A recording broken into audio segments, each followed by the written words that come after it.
وہ تمام افراد جن کو پارٹی نے ٹکٹ جاری کیے تھے، یعنی جو ٹکٹ ہولڈر تھے پروونشل اسمبلیز کے اندر اور نیشنل اسمبلی کے اندر، جو الیکشن نہیں جیت سکے یقینی طور پر، ان کے لیے ان کے کہنے پر ترقیاتی منصوبے کیے جائیں گے ان کے حلقوں کے اندر، تاکہ وہ بلدیاتی انتخابات کے اندر کسی قسم کی کوئی پرفارمنس دے سکیں. اور اس کے لیے 5 ارب روپے جو ہے پرائم منسٹر نے چیف منسٹر پنجاب کو ہدایت کیا ہے کہ جاری کریں. اور اس کے ساتھ ساتھ تحصیل لیول کے اوپر جو ہماری حکومت ہے، وفاقی حکومت پی ٹی آئی کی سرکار، اس کی طرف سے یہ حکم جاری کر دیا گیا ہے کہ ایڈمنسٹریٹر تعینات کیے جائیں. اب ایک جانب بلدیاتی انتخابات کا ڈول ڈالا جا رہا ہے، دوسری جانب بلدیاتی اداروں کو کنٹرول کرنے کے لیے بیوروکریسی کو ذمہ داری دے دی گئی ہے کہ جناب آپ نے ان تمام بلدیاتی نظام کو کنٹرول کرنا ہے اور اس کے لیے ایڈمنسٹریٹرز تعینات کیے جائیں گے، جو یہ جو ترقیاتی منصوبے اب جو حکومت جاری کرنے جا رہی ہے اپنی ticket holders, M P As, M N As کے کہنے پر، وہ اس کو مانیٹر کریں گے اور پیسے ان کے ذریعے آئے جائیں گے. نیا ایک کھانچہ جو ہے نا اس کو تیار کرنے کا منصوبہ بنایا گیا. دوسری جانب چائنا کا دورہ کرنا ہے، اور چائنا کا دورہ کرنے سے پہلے یہ ایک امیج دیکھیں آپ اپنی اسکرین پر. یہ چائنا کا ایک مشہور اخبار ہے، اس کی ویب سائٹ کے اوپر یہ ایک خبر چھپی ہے جس کی ہیڈ لائن پر غور کیجئے گا: behind Pakistan leader Imran Khan smiles for the Beijing winter Olympics there is a cap in his hand.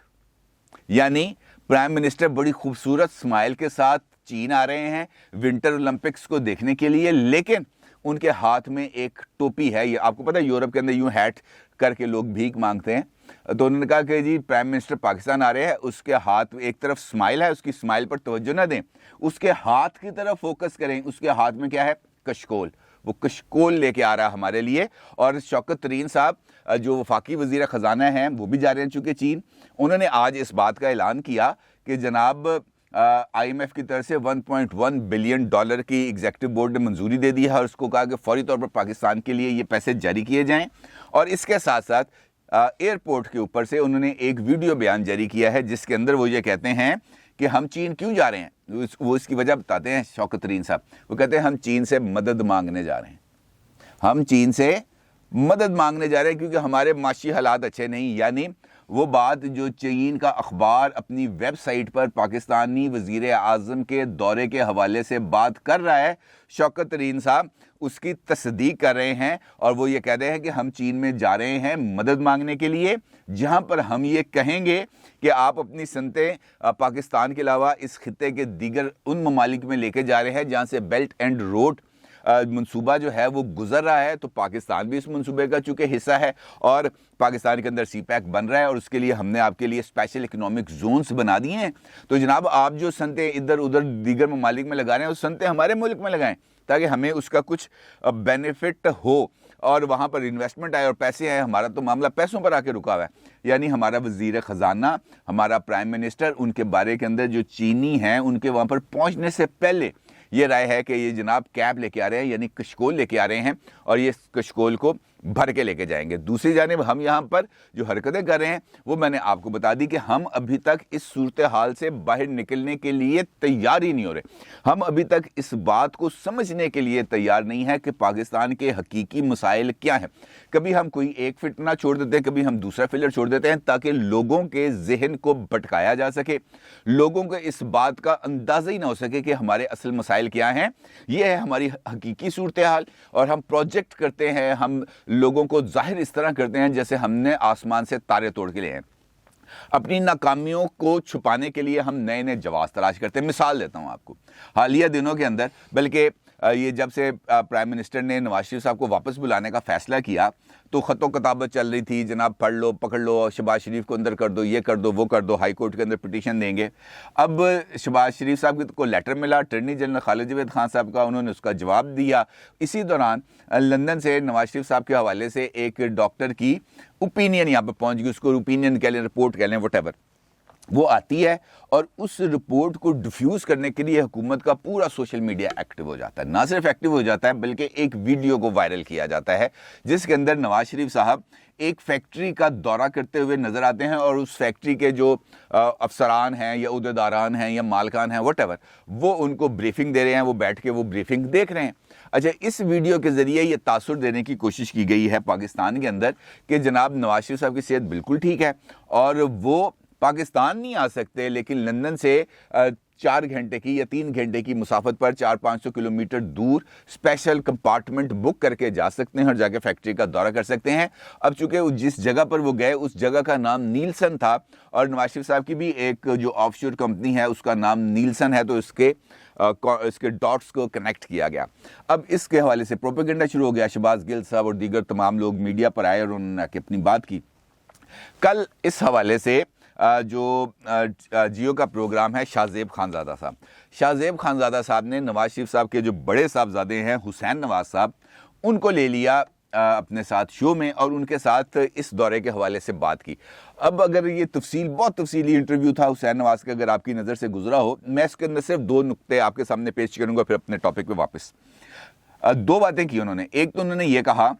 کہ یہ جو وزٹ تھا نواز شریف صاحب کا، یہ تھا کوئی 4-5 ماہ پرانا وزٹ ہے، اس کا آج کل کے حالات کے ساتھ کوئی تعلق نہیں اور اس کا اس رپورٹ کے ساتھ بھی کوئی تعلق نہیں ہے جو فیاض شاول صاحب کی طرف سے جمع کرائی گئی ہے پاکستانی حکام کے پاس اور لاہور ہائی کورٹ میں۔ ان کا یہ کہنا تھا کہ ایک دوست ہے، مشترکہ دوست ہے نواز شریف صاحب کے، انہوں نے ان کو دعوت دی تھی، وہ دعوت پر ادھر چلے گئے اور ان کے گھر گئے اور وہاں پر انہوں نے کہا کہ جناب میں آپ کو اپنی فیکٹری کا وزٹ بھی کراتا ہوں، تو وہ ان کو اپنی فیکٹری لے گئے اور یہاں تک انہوں نے کہا کہ یہ 4-5 ماہ پرانی فوٹیج ہے اور ہم ایک کمپارٹمنٹ بک کر کے ہم لندن سے گئے تھے نیلسن اور وہاں پر جا کے ہم نے یہ دیکھا تھا۔ دوسری بات انہوں نے یہ کی، شاہ زیب صاحب نے ان سے پوچھا کہ جناب وہ یہاں پر نیلسن جا سکتے ہیں، وہ پاکستان کیوں نہیں آ سکتے؟ انہوں نے کہا جی آئیں گے، کیوں نہیں آئیں گے، جب ڈاکٹر ان کو کہیں گے تب وہ آ جائیں گے اور اپنی فیملی جب ان کو کہے گی وہاں پہ آ جائیں گے، اس سے پہلے پاکستان نہیں آ سکتے۔ انہوں نے کہا جناب یہاں پر تو ان کے حوالے سے بہت زیادہ چہمگوئیاں چل رہی ہیں کہ وہاں پر جا کے ان کے پلیٹلیٹس ٹھیک ہو گئے، پاکستان میں ان کے پلیٹلیٹس گرے ہوئے تھے۔ تو انہوں نے کہا جی یہی تو پوائنٹ ہے، حسین صاحب نے کہا یہی تو پوائنٹ ہے کہ یہ انویسٹیگیشن ہونی چاہیے کہ پاکستان کے اندر جیل میں جب نواز شریف صاحب موجود تھے تو وہاں پر ایسا کیا ہوا تھا، ان کو ایسا کون سی چیز ان کو کھلائی گئی، ایسی کون سی چیز ان کو پلائی گئی جس کے نتیجے میں ان کی صحت کو سنگین خطرات لاحق ہوئے اور ان کے پلیٹلیٹس گر گئے۔ یہ معاملہ انکوائری کا طالب ہے اور اس کی انکوائری ہونی چاہیے۔ پھر رپورٹس وغیرہ کے والے سے بات ہوئی، جو امپورٹنٹ بات کی انہوں نے وہ یہ تھی کہ آپ سے اگر برطانیہ میں پاکستانی ہائی کمیشن کے اراکین، چونکہ لاہور ہائی کورٹ کے ڈیسیژن کے اندر اور آپ کے ایگریمنٹ کے اندر یہ بات موجود ہے، وہ اگر رابطہ کریں تو کیا آپ ان کو نواز شریف صاحب کی صحت کے حوالے سے اپ ڈیٹ دیں گے اور ان کے ڈاکٹر سے ملوائیں گے؟ تو حسین نواز صاحب نے کہا کہ جب وقت تھا تو وہ آئے نہیں اس وقت۔ 2 سال ہو گئے نواز شریف صاحب کو، نہ کسی نے خط لکھا، نہ کسی نے رابطہ کیا، نہ کسی نے فون کیا، نہ کسی نے پوچھا، نہ آئے، نہ انہوں نے کبھی رابطہ کیا۔ اب میری طرف سے وہ جائیں بھاڑ میں نہ ان سے ملوں گا، نہ ان کو کسی قسم کا کوئی جواب دوں گا۔ اب یہ رد عمل آیا سامنے کہ جائے بھاڑ میں، یعنی پاکستانی اداروں کے حوالے سے یہ بات، تو اس کا مطلب یہ ہے کہ یہ چیز اس وقت گورنمنٹ کے سر پہ بھی سوار ہے اور دوسری جانب نواز شریف صاحب اور ان کی فیملی بھی ایک ایکسٹریم سٹینس لے کے کھڑے ہوئے ہیں۔ اس ساری صورتحال کے اندر یہ ساری صورتحال بتانے کا مقصد یہ تھا کہ پولیٹیکل کشیدگی کس طرح ہے اندر، پارٹی کے اندر بھی اور پارٹی کے باہر بھی، اس جماعت کے ساتھ بھی جس جماعت کے ساتھ آپ نے بلدیاتی انتخابات لڑنے ہیں۔ اب یہاں پہ صورتحال کچھ یوں بن چکی ہے کہ پنجاب کے اندر 3 بنیادی فریق ہیں جو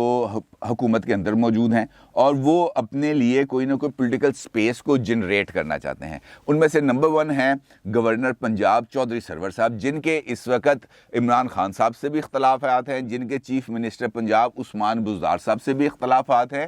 اور وہ اپنے لیے کوئی نئی 1.5 انچ کی مسجد شاید تلاش کر رہے ہیں یا اپنے لیے کوئی ایسا پولیٹیکل گھونسلہ تلاش کر رہے ہیں جہاں پر انہیں